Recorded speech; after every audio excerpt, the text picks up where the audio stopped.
신명기 13장 6절에서 18절 말씀 교독합니다.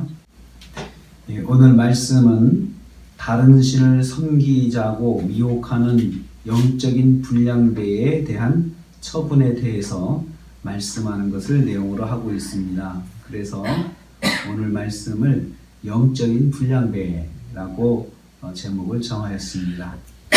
여기 불량배라고 말하는 히브리어는 베리알이라고 합니다. 베리알. 그래서 이 말은 불경건한 사람, 특별히 하나님께 사람들을 떼어내려고 활동하는 불경건한 사람을 베리알이라고 그렇게 말을 합니다. 이 사람들은 첫째로 보면 이방신을 섬기자고 꾀는 개인을 베리알이라고 합니다. 그래서 개인적으로 다가와서 이방신을 섬기자고 미혹하는 사람입니다. 그래서 내 형제나 내 자녀나 내 품의 아내나 그리고 너와 함께하는 친구 중에서, 그런 이스라엘 백성이죠. 이스라엘 백성 안에서 다른 신을 섬기자고 그렇게 미혹하는 사람, 이 사람이 베리알인데, 이런 사람은 8절 말씀에 용서 없이 죽이라, 자비 없이 죽이라고 하셨습니다. 공동체가 돌로 쳐서 심판하라 하셨습니다. 그래서 다른 사람들이 모방하지 못하도록 차단하라 그랬습니다. 그래서 하나님을 떠나도록 미혹하는 사람에 대해서는 아주 철저하게 공동체가 단절시키라고 말씀하셨습니다. 미혹하는 자는 엄던하여 엄단해서 재발을 방지하라. 그렇게 공동체가 신앙의 순수성을 유지하기 위해서 노력할 것을 말씀하셨습니다. 두 번째로 베리알은 성읍 전체가 이방신을 섬기도록 미혹하는 사람입니다. 그래서 얼마나 이 사람이 활동을 열심히 했는지 성읍 전체를 다 이방신을 섬기도록 다 뒤집어 놨어요. 사람들이 다 거기에 빠져가지고 그 성읍 전체가 이제 하나님을 떠난 것이에요. 이럴 때는 어떻게 할 것이냐? 13절 말씀에 보니까요, 이럴 때가 있는데, 있을 것이다. 분명 그럴 날이 올 것이다. 그럴 때도 있다. 이럴 때는 먼저 사실 여부를 확인하라. 14절 말씀이에요. 그게 진짜인지 한번 확인을 해라. 가서 찾아가서. 그래서 실사단이 가서 그게 사실인지 확인을 한 다음에 사실로 드러나면 15절에서 16절 말씀에 성읍 전체, 성읍 주민들 전체를 다 심판해야 돼요. 진멸해야 해요. 그래서 이방신에 빠진 주민들을 다 죽여야 하고 재산과 가축을 거리에 모아놓고 불살라서 없애라. 그들이 소유한 재산도 하나도 털끝도 손대지 말고 다 없애라 라고 말했습니다. 거짓 신에 빠진 사람과 재산과 가축 모두를 진멸해야 한다는 것입니다. 그들의 재산에 손을 대면 안 됩니다. 왜냐하면 부정이 옮겨지기 때문에 그렇습니다. 성읍 전체가 거짓 신앙에 빠지면 그 성읍 전체를 다 심판해야 할 책임이 공동체에 있다는 것입니다. 이만큼 이방신의 하나님을 떠나서 우상을 섬기는 죄악은 그만큼 무서운 것입니다.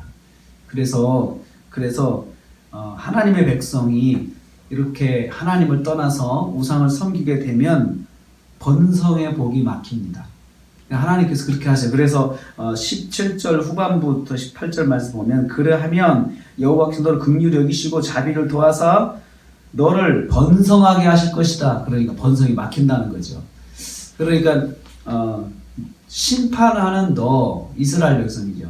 그러니까 하나님의 백성이 공동체, 하나의 영적인 공동체인데, 이 영적인 공동체가 그 중에 일부가 하나님을 떠나서 이방신을 섬기게 되면 공동체 전체의 번성의 복이 딱 일단 막힌다는 거예요.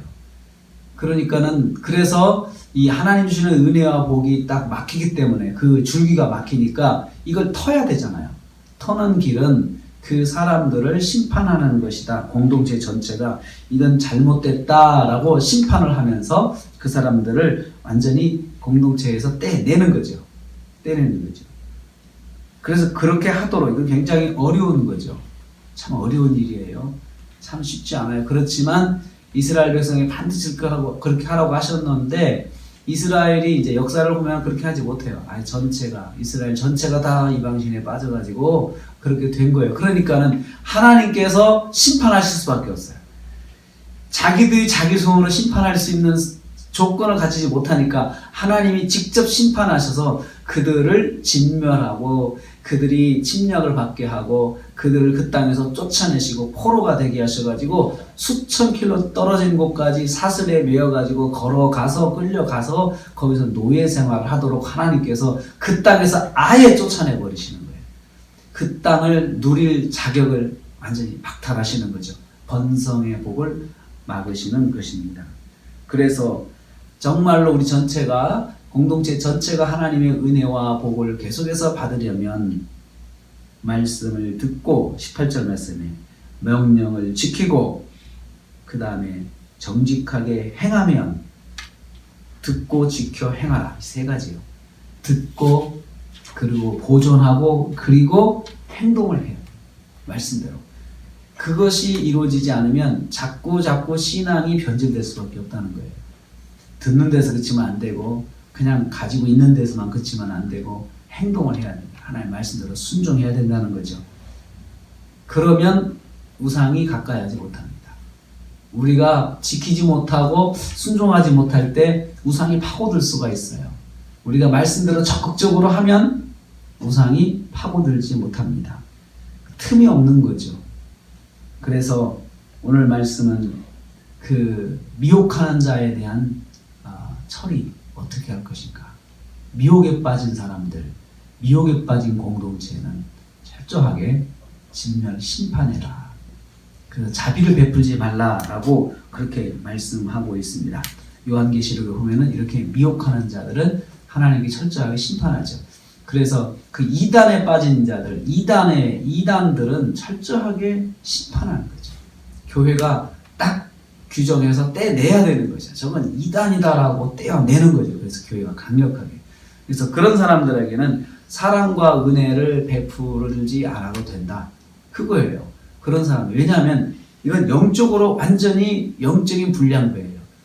영적으로 하나님을 대적하는 사람들이기 때문에 하나님을 대적하는 사람에게 은혜와 자비를 베풀 수가 없다는 거예요. 그게 성경의 말씀입니다. 오늘도 우리가 하루를 삽니다.